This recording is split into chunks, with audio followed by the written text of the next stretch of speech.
ఈరోజు ఇప్పుడు అంత హుషారుగా ఉన్నావు, ఏమిటి విషయం? ఏం లేదన్నయ్య, ఏం లేదు. ఏ దొంగ, నా దగ్గర ఏదో దాస్తున్నావు, ఏమిటది? హా, ఏం లేదన్నయ్య, నిజంగానే ఏం లేదు. ఏ చూపించది ఏంటి?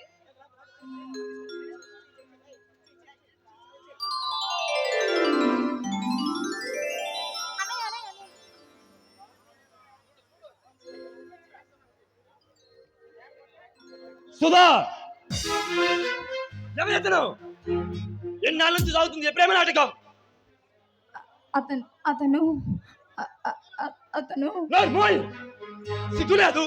చదువుకున్న దానివి ఆ మాత్రం జ్ఞానం లేకుండా ప్రవర్తిస్తావా? ఈ విషయం నలుగురికి తెలిస్తే నువ్వు ప్రత్యేకత ఆలోచించావా? అది కాదన్నయ్య, అతను చాలా మంచివాడు. తను నా క్లాస్మేట్. తను నన్ను తప్పకుండా పెళ్లి చేసుకుంటాను అని నాకు మాట ఇచ్చాడు. మొదట్లో అంతా అలాగే చెప్తారు సుధా, నీకు తెలియదమ్మా. ఈ రోజున ప్రతివాడు నిన్ను ప్రేమిస్తున్నాను, నిన్ను తప్ప మరి ఎవరిని పెళ్లి చేసుకోను అని ఏవేవో మాయమడలు చెప్పి నమ్మిస్తాను. తన అవసరం తీరేంత వరకు ఆడదాన్ని ఉపయోగించుకొని ఆ తరువాత నీ దారి నువ్వే తీసుకొని అంటారు. ఇలాంటి మాయమడలు నమ్మి ఎంతో మంది అమాయకులు తన బ్రతుకులు సర్వనాశనం చేసుకుంటున్నారమ్మా.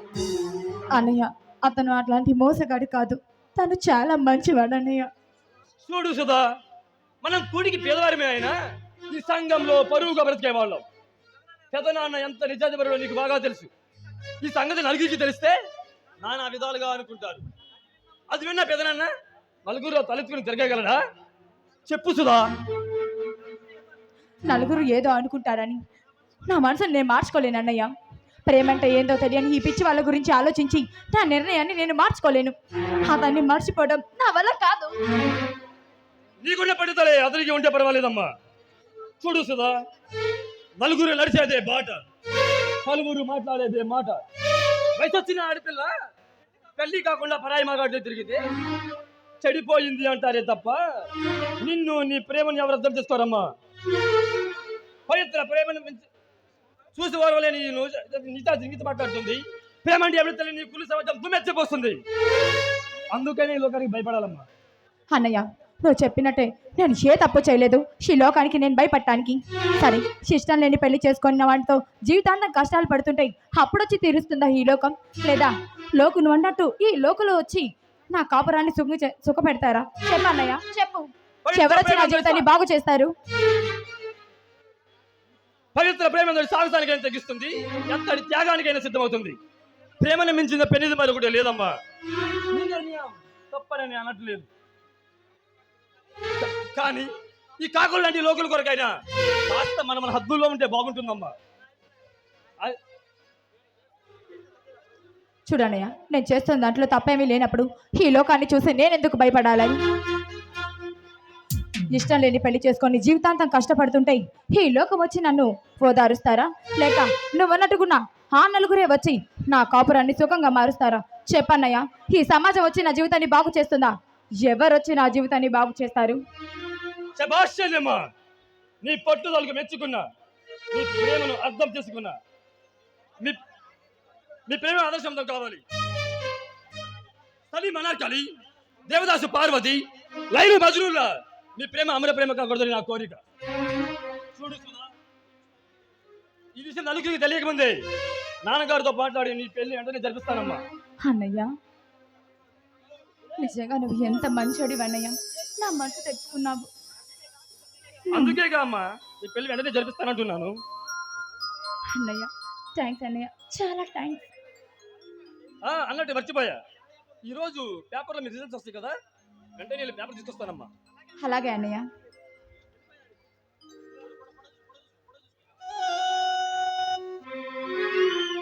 చంద్రం, మన కళ్ళ కళ్ళు నిజమవుతాయేమో. ఇదిగో మన పెళ్ళికి మన పెద్దలు కూడా శుభం పలికారు. ఇక ఆలస్యం వల్ల నీదే చంద్రం, నీ రాక కోసమే ఎదురు చూస్తున్నాను. ఎప్పుడు వస్తావు, నన్ను ఎప్పుడు కలుస్తావు? ఈ విషయం నీతో చెప్పి త్వరగా మన పెళ్లి జరుగుతుంది. ఆశతో ఇంకా నేను ఎంతకాలం జీవించాను.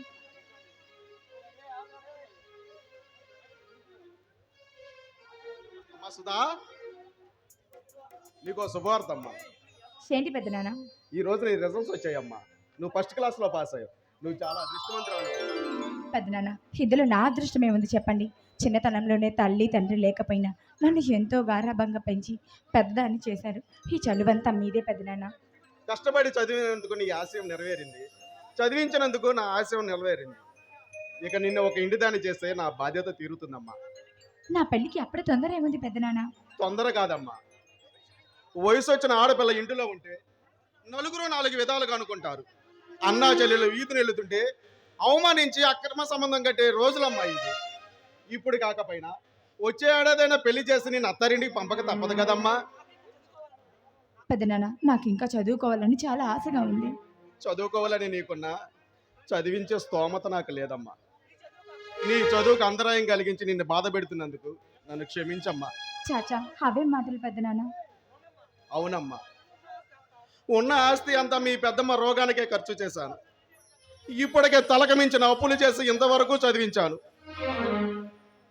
నీకు తెలుసుగా, ఇప్పటికే అన్నయ్య బిఏ పాస్ అయి 3 సంవత్సరాలైనా వాడికి చిన్న ఉద్యోగం కూడా రాలేదు. ఏం పర్వాలేదు పెద్దనాన్న. మన చదువు మీద ఉన్న మమకారంతో నేను ఇంకా చదువుకోవాలని ఆశపడ్డాను. అంతేకాని మన పరిస్థితిని అర్థం చేసుకోలేకపోయాను. మీ మనసుని బాధ పెట్టుంటే నన్ను క్షమించండి పెద్దనాన్న. నేను ఎంత బాధపడుతున్నానో నీకు తెలియదమ్మా. వయసు వచ్చిన ఆడపిల్ల ఇంటిలో ఉంటే నలుగురు 4 విధాలుగా అనుకుంటారమ్మా.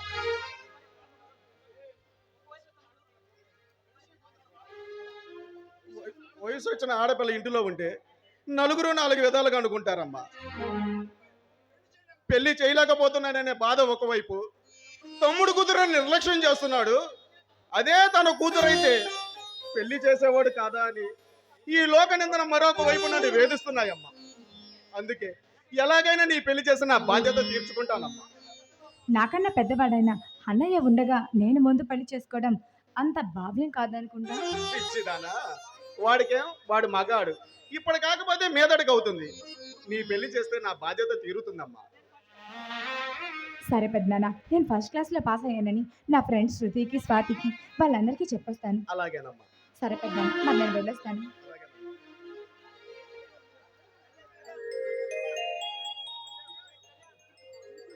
అరే, అమ్మాయి ఫస్ట్ క్లాస్లో పాస్ అయిందని ఆనందంలో అసలైన విషయం మర్చిపోయాను. నాయుడు గారు ఏదో మంచి సంబంధం ఉందన్నారు, ఒకసారి వెళ్ళి చూసొస్తే బాగుంటుంది.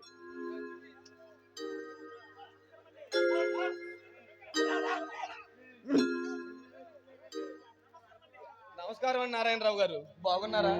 బాగానే ఉన్నాను బాబు. తమరెవరో గుర్తు దొరకటం లేదు. నా పేరు కళ్యాణ్. మీ అమ్మాయి నేను ఒకే కాలేజీలో చదువుకున్నాం. సొంత అన్న చెల్లెల్లా కలిసిమెలిసి ఉండేవాళ్ళం. సొంత ఫస్ట్ క్లాస్లో పాస్ అయింది కదా, అందుకని ఓసారి పలకరించేద్దామని వచ్చాను. ఏది సొద కనిపించడం లేదు, ఇంట్లో లేదా? లేదు బాబు, ఇప్పుడే అలా బయటికి వెళ్ళింది. కూర్చోండి. పర్వాలేదు నారాయణరావు గారు, మీరు ఎక్కడికో బయలుదేరినట్లున్నారు. అవును బాబు, పక్క ఊరిలో రాజుల చెరువులో నాయుడు గారు అని నాకు మంచి స్నేహితుడు ఉన్నాడు. తను ఏదో మంచి సంబంధం ఉందంటే చూసి వద్దామని బయలుదేరాను. సంబంధం అంటున్నారు, ఎవరికండి? ఇంకెవరికి బాబు, మా సొదకే. అరే, సొదకి పెళ్లి చేయబోతున్నారా? అవును బాబు. అదేమిటండి, ఇంత బాగా చదివే అమ్మాయిని చదివించగా చదువు ఆపేసి మధ్యలో పెళ్లి చేసేస్తారా? ఎక్కడ చదివించను బాబు, ఇప్పటికే తలక మించిన అప్పులు చేసి ఇంతవరకు చదివించాను. ఇక చదివించే స్తోమత నా దగ్గర లేదు, అందుకే పెళ్లి చేద్దాం అనుకుంటున్నాను. పాపం, మీ పరిస్థితి చూస్తుంటే నాకు చాలా జాలేస్తుంది నారాయణరావు గారు. అందులోనూ వరకట్న వివాహాలతో నిండిపోయిన ఈ రోజుల్లో ఆడపిల్ల పెళ్లి చేయడం చాలా కష్టం అవుతుంది. ఏం చేయను బాబు, ఈ కట్నాలు కానుకలతో చస్తున్నాం. అనుకున్న సంబంధం కుదరక, అవతల వారు కోరుకున్నంత కట్నం ఇవ్వలేక, ఒక్కగాను ఒక ఆడపిల్ల పెళ్లి చేయలేక బాధపడుతున్నాం. పిచ్చి పిల్ల, అసలు మా పరిస్థితి ఇది అని సొంత అన్నయ్యలా ఉండే నాతో ఎప్పుడు చెప్పనే లేదు. చూడండి నారాయణరావు గారు, మీరంతగా బాధపడిన అవసరం లేదు. రవి అని నాకు ఫ్రెండ్ ఉన్నాడు, అతను చాలా మంచివాడు, లక్షాధికారి. మీరు ఒప్పుకుంటే పైసా కట్నం లేకుండా సుధన చేసుకోవడానికి వాడు సిద్ధంగా ఉన్నాడు. ఇది కళా నిజమా బాబు? కల కాదు, ముమ్మాటికి నిజం. నా మాట నమ్మండి. తోడబుట్టిన వాడిని కాకపోయినా సుధ వివాహ విషయంలో నాకు కొంత బాధ్యత ఉంది. అన్నట్టు ఇదిగోండి కుర్రాడు ఫోటో. ఈ ఫోటోలో ఉన్న వ్యక్తే నా ఫ్రెండ్ రవి, చాలా మంచివాడు. సుధ వ్యక్తిత్వాన్ని గురించి ఇంతకు ముందు ఓసారి వాడితో చెప్పాను. పెద్దవారు మీరు ఒప్పుకుంటే ఈ పెళ్లి తప్పక జరుగుతుంది. కుర్రోడు చాలా అందంగా ఉన్నాడు బాబు. అమ్మాయికి అబ్బాయికి ఈడు జోడు చక్కగా సరిపోతుంది. ఇక మీ ఇష్ట ప్రకారమే కానివ్వండి బాబు. మరీ అంత తొందరపడకండి నారాయణరావు గారు. సుధా అభిప్రాయం తెలుసుకోకుండా మన ఇద్దరం ఈ నిర్ణయం తీసుకోవడం అంత మంచిది కాదేమో. అమ్మాయి నా మాట ఎప్పుడూ కాదన్నది బాబు. నా నిర్ణయమే మా సుధ నిర్ణయం. పెద్దవారితో పని. ఇప్పుడు అవునని మరలా రేపు కాదంటే ముందు నా మాట పోతుంది. తర్వాత సుధ అదృష్టాన్ని కాలదనుకున్నట్టు అవుతుంది. అప్పుడు అన్ని విధాల మీకు నష్టం అవుతుంది. ఆ తర్వాత ఎంత ప్రయత్నించినా మీకు ఇంత మంచి సంబంధం దొరకడం కష్టమవుతుంది. బాగా ఆలోచించుకుని ఒక నిర్ణయానికి రండి. ఇందులో ఆలోచించుకోవడానికి ఏముంది బాబు? నా పరిస్థితి చూస్తే ఆ భగవంతుడే నిన్ను పంపించాడు అనుకుంటాను. ఎలాగని ఈ సంబంధం ఖాయం చేయండి బాబు. ఒప్పించగలననే నమ్మకం మీకుంటే ఈ పెళ్లి తప్పక జరుగుతుంది, జరిగి తీరుతుంది. ఇది ముమ్మాటికి నిజం. Hello Sudharani, congratulations. దేనికి? నువ్వు ఫస్ట్ క్లాస్లో పాస్ అయినందుకు, అంతకన్నా ముఖ్యంగా నువ్వు త్వరలో పెళ్లి కూతురు కాబోతున్నందుకు. అమ్మా సుధా, అబ్బాయి వచ్చి చాలాసేపు అయింది, కాఫీ తీసుకురమ్మా. అలా కూర్చో బాబు.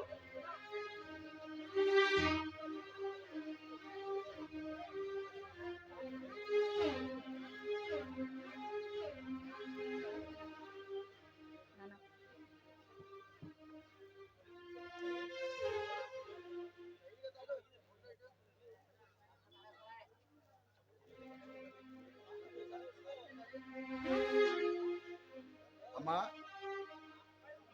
అబ్బాయి నువ్వు మాట్లాడుతూ ఉండండి. ప్రెసిడెంట్ పాపయ్య గారు నిన్ననే కబురు చేశారు. నేను వెళ్ళి ఒకసారి మాట్లాడి వస్తాను. మరి నేను కూడా వెళ్ళొస్తానని నారాయణరావు గారు. భలేవాడు బాబు, రాక వచ్చావు, భోజనం చేసి వెళుదు కానీ. అమ్మా సుధా, అబ్బాయి ఎప్పుడు తిన్నాడో ఏమో, భోజనం ఏర్పాట్లు చేయమ్మా. వద్దండి, నాకు ఇప్పుడు ఆకలిగా లేదు. మొహమాట పడక బాబు, ఇదేమన్నా పరాయి వారి ఇల్లా? భోజనం చేసి వెళ్ళాల్సిందే. అబ్బే అదేం కాదండి, మళ్ళీ వస్తానంటున్నాగా. అదేం కుదరదు బాబు, నువ్వు భోజనం చేసి వెళ్ళాల్సిందే, లేదంటే నా మీద ఒట్టే. నువ్వు త్వరగా కానీ అమ్మా.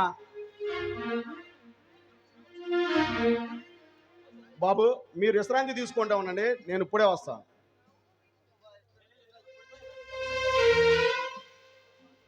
దుర్మార్గుడా, ఇక్కడికి కూడా దాపరించావా? ఎక్కడికేమిటి సుధారాణి, నువ్వు ఎక్కడ ఉంటే నీ నీడలా వెంటాడుతూ ఉంటాడు ఈ కళ్యాణ్. అదే ఎందుకు?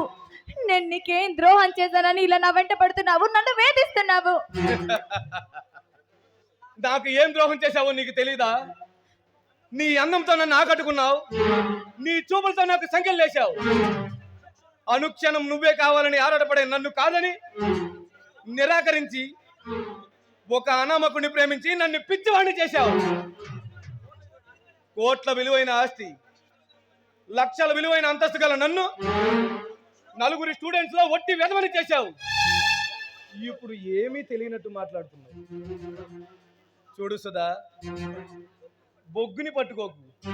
నిప్పుంటే కాలుతుంది, లేదా చేతులకు మసి అవుతుంది. అంటే అంటే ఏంటి నీ ఉద్దేశం? నాతో కావాలని కయ్యానికి దిగకు.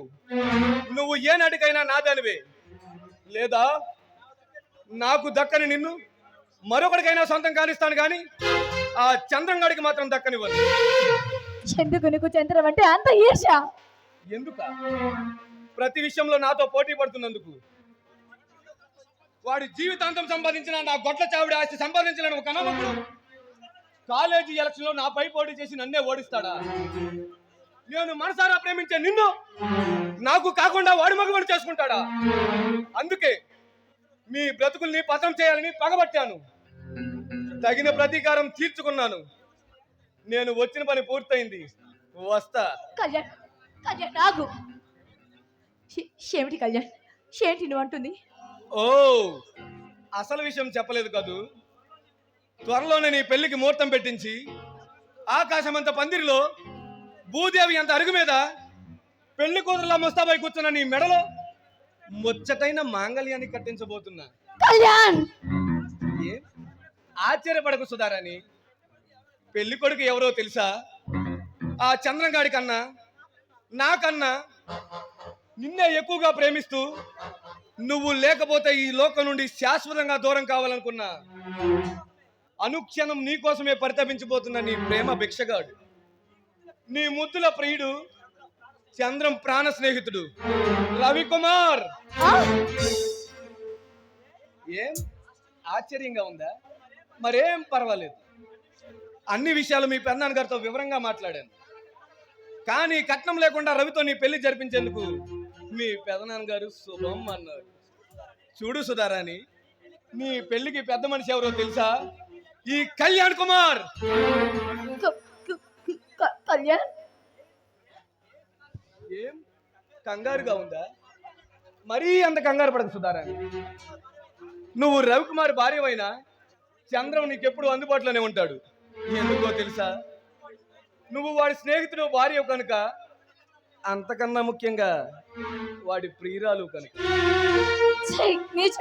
నీలాంటి మిత్రద్రోహికి పతనం తప్పదు. ఏం చెప్పిస్తున్నావా సుధారాణి? నేను పతనమే కాదు, సర్వనాశనమైనా పర్వాలేదు. నన్ను కాదన్న నువ్వు కానీ, ఆ చంద్రంగాడు కానీ, వాడికి అండగా నిలిచిన రవికుమార్ కానీ, నేను పొందని సుఖ సంతోషం మీ ముగ్గురు పొందడం నాకు ఇష్టం లేదు. అందుకే తెలివిగా నిన్ను రవికుమార్ భార్యగా నిశ్చయించా. తను ఆశించిన నీకు పొందలేకపోయాననే బాధతో ఆ చంద్రంగాడు అనుక్షణం కుమిలి కుమిలి చావాలి. పెళ్లికి ముందే కామ ప్రవాహంలో కాలు జారవని తెలుసు నీ భర్త రవికుమార్ పిచ్చివాడైపోవాలి. నీ ఆశలు అడి ఆశలై, నీ ఊహలు గాలిమేడలై, నీ జీవితం పతనమైపోతే అది కళ్ళారా చూసి నేను ఆనందించాలి. అందుకే నేను ఇక్కడికి వచ్చాను. నా ప్లాన్ సక్సెస్ చేశాను. కళ్యాణ్, నీ కాళ్ళు పట్టుకుంటాను. చెయ్యకు, నీకు 2 చేతులు ఎత్తి మొక్కుతాను. ఆ పని మాత్రం చెయ్య కళ్యాణ్, ప్లీజ్ కళ్యాణ్, ప్లీజ్. ఎప్పటికైనా నీ మనసు మార్చుకో. నా మాట విను. ఒకే కాలేజీలో చదువుకున్నాం, ఒకే చదువుని పంచుకున్నాం. అలాగే ఇద్దరం ఒకటై ఒకే జీవితాన్ని పంచుకున్నాం. నా జీవితం ఏమైపోయినా పర్వాలేదు. దైవ నిర్ణయం బట్టే కాలం సాగిపోతుంది అంటారు. కానీ నీ కోరిక మాత్రం నా నిర్ణయానికి వ్యతిరేకం. అయితే నా నిర్ణయం చెబుతా విను. నాకు కాకుండా మరొకరికి సొంతం కాబోతున్న నువ్వు ఈ క్షణం నా దానివి కావాలి.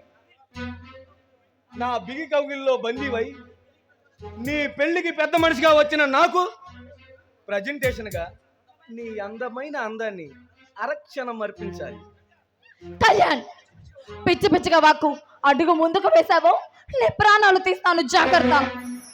నా ప్రాణం పోయినా పర్వాలేదు. ఆఖరి క్షణంలోనైనా నిన్ను అనుభవించానని తృప్తిగా ఉంటుంది. ఎప్పటి నుంచో నీ పొందు కోసం అలమటిస్తూ నీ కోసం ఆరాటపడే నన్ను కాదని కసిరి పట్టదు. రా.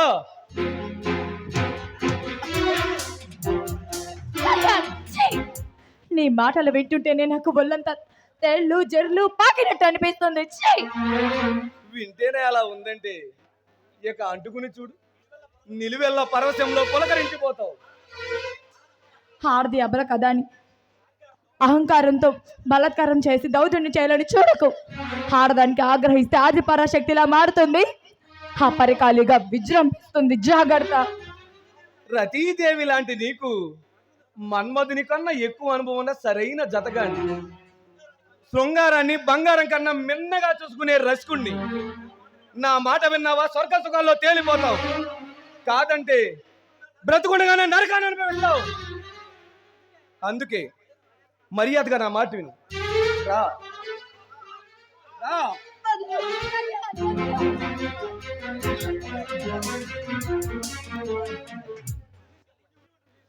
ప్లీజ్ కళ్యాణ్, నీకు పుణ్యం ఉంటుంది. నన్ను వదిలిపెట్టు కళ్యాణ్. నేను నీకు చెల్లెలు లాంటి దాన్ని. దయచేసి నా మీద కాస్త దయా జాలి చూయించు. ఓహో, అటు కాదని రూటు ఇటు మార్చావన్నమాట. ఏ రూటు ఎటు మారినా నా రూటు మాత్రం మారదు. మేక పిల్లను తినడానికి సిద్ధంగా ఉన్న పులికి పాప పుణ్యాల గొడవ తలకెక్కుతుందా సుధారాణి? అలాగే సరస సల్లాభ సరాగాలతో తేలిపోవాలనే కోరికతో కాగిపోయే నాతో నీ నవయౌవన సౌందర్య రాశిపైన నువ్వు చెల్లెల్లాంటి దాన్నంటూ పాడు వరుసలు కలిపినంత మాత్రాన నా మనసు మారుతుంది అనుకుంటున్నావా సుధారాణి? కళ్యాణ్, నా పెళ్లి నిర్ణయించింది నువ్వు, మరొక వ్యక్తికి భార్యగా నిర్ణయించింది నువ్వు. పరాయివాడి భార్యగా ఉన్న నన్ను పరాభవించాలనుకోవడం నీకేమన్నా న్యాయంగా ఉందా? నీకు అసలు ఇది మానవత్వమేనా? మానవత్వమో దానవత్వమో నాకు తెలియదు. నాకు నువ్వు కావాలి.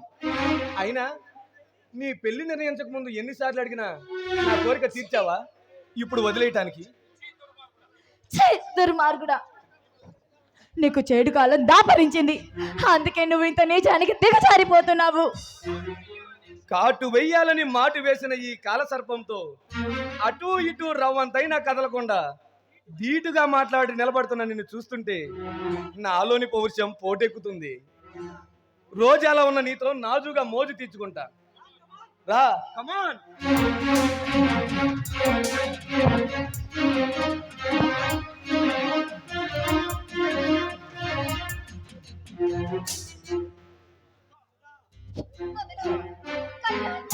సుధా, నన్ను కాదని కసిరి కొట్టిన ఏ ఆడది ఇంతవరకు సుఖపడలేదు. అయినా నువ్వు ఈ రవిని కట్టుకున్న ఏం ఆనందాన్ని అనుభవిస్తావో నేను చూస్తా. నీ జీవితాన్ని పతనం చేయడమే నా ధ్యేయం. వెంటనే వెళ్ళి రవితో నీ పెళ్లికి ముహూర్తం పెట్టించుకుని లగ్న పత్రికతో తిరిగి వస్తా. ఈ కళ్యాణ్ అంటే ఏంటో ఆ తరువాత నీ జీవిత కథను వెండి తెర మీద చూపిస్తా. వస్తా. కళ్యాణ్, ప్లీజ్ కళ్యాణ్, కళ్యాణ్, కళ్యాణ్.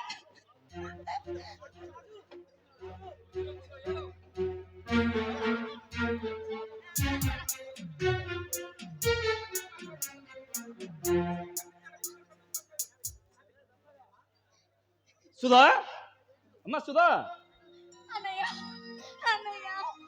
ఏమిటమ్మా, ఎందుకు అలా ఏడుస్తున్నావు? పెద్ద నాన్న నా మనసు తెలుసుకోకుండా మరొకరితో నా పెళ్లి నిర్ణయించాడు. ఎవరమ్మా అతను?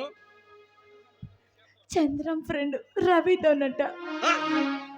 చంద్రం ఫ్రెండ్ రవితోనా? ఈ విషయం చంద్రానికి తెలుసా అమ్మా? ఏమో అన్నయ్య.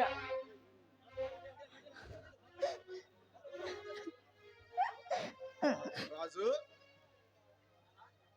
నాన్న, సుధకి ఏదో సంబంధం నిశ్చయించారంట. అవునరా. ఎవరితో చెప్పి పెళ్లి చేసావు నాన్న? అదేంట్రా, నేను చేసిన దానిలో తప్పేముంది? ఈ పెళ్లి జరగడానికి వీల్లేదు నాన్న. రాజు, ఏంట్రా నువ్వు మాట్లాడేది? నీకేమైనా మతిపోయిందా? సుధ పెళ్లి నిర్ణయించేటప్పుడు దాని అభిప్రాయం తెలుసుకోవాల్సిన అవసరం లేదంటావా నాన్న? అదేమైనా పసిపాపనుకుంటున్నావా? చూడు నాన్న, పెళ్ళి అంటే నూరేళ్ల పంట. ఇలాంటి నిర్ణయాలు తీసుకునేటప్పుడు వాళ్ళ ఇష్టాయిష్టాలను కూడా తెలుసుకోవాలి. ఎవరో ఎప్పుడు తెలుసుకోకుండా వాళ్ళ మంచి చెడులు ఆలోచించకుండా మీరు మాటిచ్చారు. ఇప్పుడు సుధ కాదంటే? సుధ నా మాట ఎప్పుడు కాదన్నదిరా.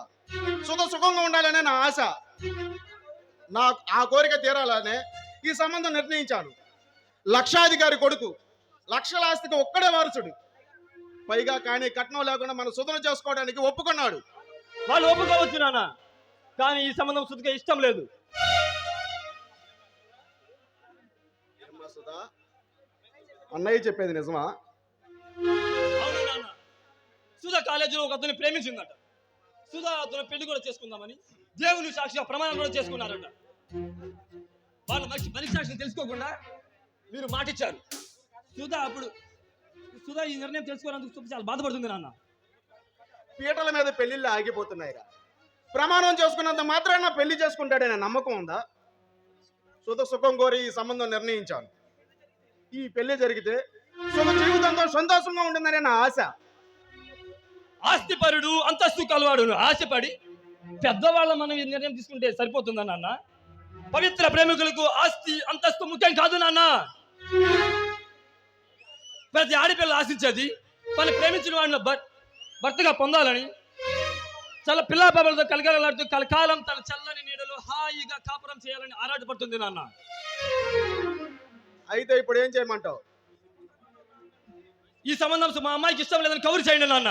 ఆ తర్వాత నాకు సావే శరణం అవుతుంది. సుధా మరి ఒకరికి మనసు ఇచ్చింది నాన్న. ఏమ్మా సుధా, నిజంగా ఈ సంబంధం నీకు ఇష్టం లేదా అమ్మా? తరతరాలు తిన్న తరగని ఆస్తి ఉందని నీ సుఖం కోరి ఈ సంబంధం ఒప్పుకున్నానమ్మా. నా నిర్ణయంలో తప్పు ఉంటే నన్ను క్షమించు కానీ, అంతేగాని ఈ సంబంధం కాదని నన్ను నలుగురు నవ్వులు పాలు చేయకమ్మా, నవ్వులు పాలు చేయకు. అలాగే పెద్దనాన్న, మీ ఇష్ట ప్రకారమే కానివ్వండి. అమ్మా సుధా,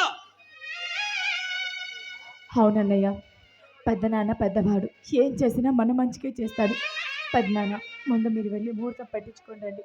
నీ మాటని నేను కాదన్న పెద్దనాన్న, కాదన్న. నాకు తెలుసమ్మా నా మాట కాదనమని. ఇప్పుడే వెళ్ళి నీ పెళ్లికి ముహూర్తం పెట్టించుకొస్తాను.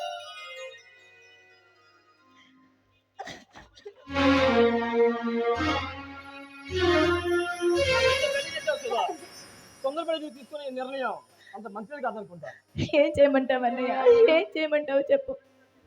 ఈ పెళ్లి జరిగితే నా జీవితం 3 పువ్వులు 6 కాయలుగా వికసిస్తుందని ఎంతో ఆనందంగా తీసుకున్న నిర్ణయాన్ని కాదంటే మన పెద్దనాన్న మనకి దక్కడు. పెద్దనాన్న ఎంత పట్టుదల గలవాడో నాకన్నా నీకే బాగా తెలుసు. అందుకని నీకు ఇష్టం లేకపోయినా నీ మెడలో ఉరితాడు తగిలించుకుని అనిపిస్తావా అమ్మా? పిచ్చి అన్నయ్య, చెల్లెలికి అన్యాయం జరుగుతుందని ఇంత ఆవేదనగా మాట్లాడుతున్నావే కానీ నేను కాదన్న తర్వాత పెద్దనాన్న బ్రతుకేమవుతుందో ఆలోచించావా? మనకి పెద్దనాన్న దక్కుతాడా?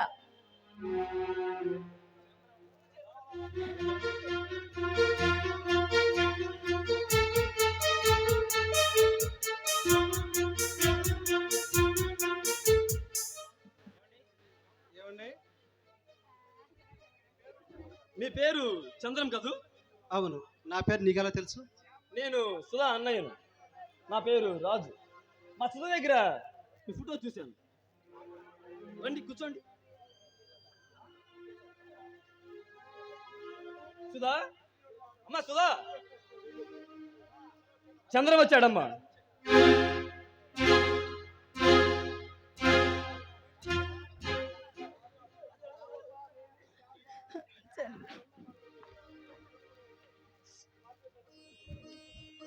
నన్ను క్షమించు చంద్రం, నన్ను క్షమించు. మన ప్రేమకి సంఖ్యలు పడ్డాయి, మన ఆశలన్నీ అడియాసలయ్యాయి, మన కన్న కలలన్నీ గాలి మెడలో ఒక్కసారిగా కుప్పకూలిపోయాయి. నేను కన్న కలలన్నీ నాకు కన్నీళ్ళగానే మిగిలిపోయాయి. అన్న మాట తప్పినందుకు నన్ను క్షమించు. నేను నిన్ను మోసం చేశాను చంద్రం, సుధా, మోసం చేశాను.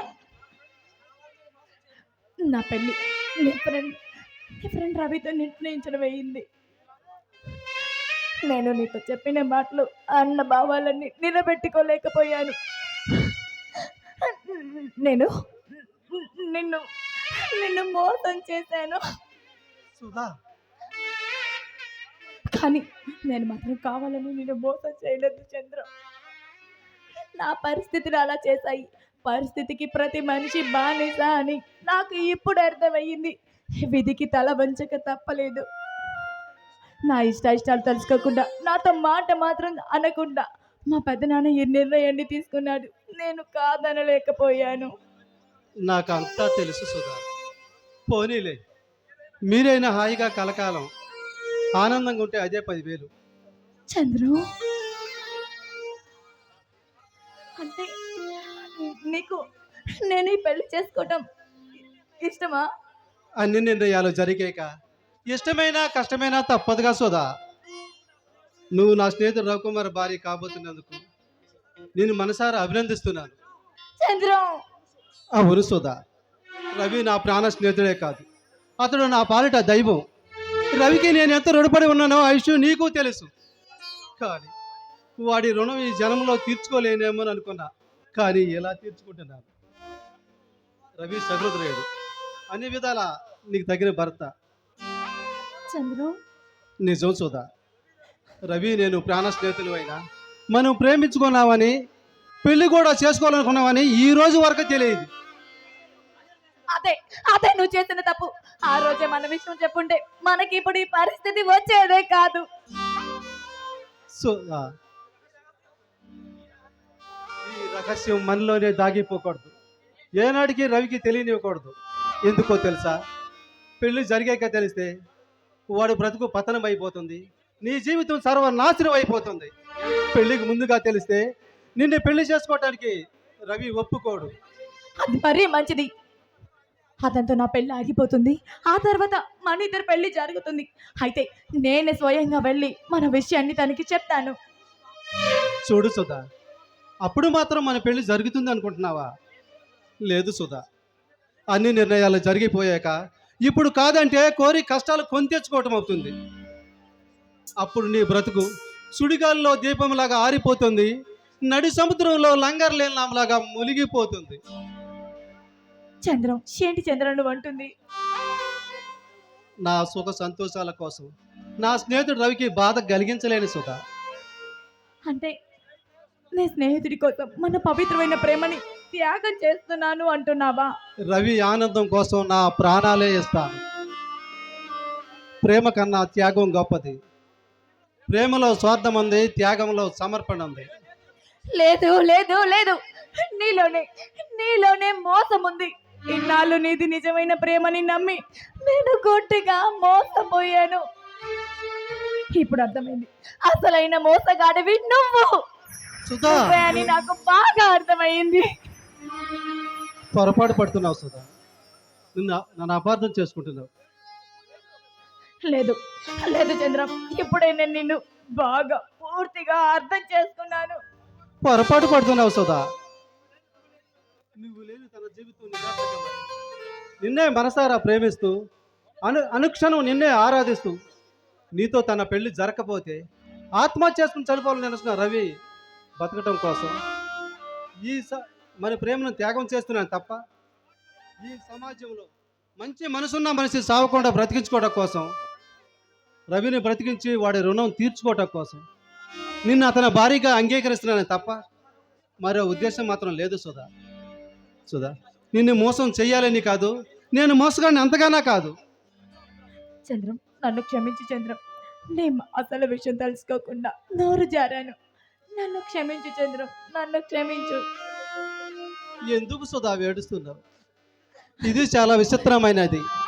మన అదృష్టాన్ని చూసి ఓర్వలేక తన వంకర బుద్ధిని మన పైన ప్రసరింపచేసింది. ఎటు నా బ్రతుకు మంట కలిసిపోయింది. నువ్వైనా సుఖంగా ఉంటే నాకు కొంతైనా మనశ్శాంతిగా ఉంటుంది. నువ్వు ఎక్కడున్నా సుఖంగా ఉండాలనే నా కోరిక. ఇంతకాలం పంచుకున్న భావాలు అనుభవాలు ఒక్కసారిగా ఎలా తెంచుకోమంటావు చంద్రం? జీవితాంతం నెంగిలోనే ఉంటుందని నా వెన్నెల్ని చూసి భ్రమపడ్డాను. నా బ్రతుకులు అమావాస్య చేయలేవని ఎంతో మురిసిపోయాను. కానీ నా జీవితం ఇలా అవుతుందని నేను అస్సలు అనుకోలేదు చంద్రం, అస్సలు అనుకోలేదు. నిన్ను హృదయంతో నిన్ను ఆశీర్వదిస్తున్నాను చంద్రం. నాకన్నా నీ మేలు కోరే వాళ్ళు ఈ ప్రపంచంలో ఎవరు ఉండరు అనుకుంటాను. చంద్రం, వస్తాను సుధా. చంద్రం, భగవంతుడా, ఎందుకు అయ్యాను? ఎందుకు నేనే పాపం చేశానని నాకు ఇంత శిక్ష విధించావు? అనుక్షణం నన్ను ఎందుకు ఇంత చిత్రవద చేస్తున్నావు? ఒక పక్క ప్రేమించిన వ్యక్తిని ప్రేమని చంపుకోలేక, ఇంకో పక్క ఇష్టం లేని పెళ్లి చేసుకొని కాదనలేని పెద్దవాళ్ళకి ఎదురు చెప్పలేని పరిస్థితి. ఎందుకు స్వామి నాకు ఈ పరీక్ష? ఇక నుంచైనా ధైర్యాన్ని సాహసాన్ని నాకు వెన్నంటే ఉండి నువ్వే నడిపించాలని మనస్ఫూర్తిగా వేడుకుంటున్నాను స్వామి.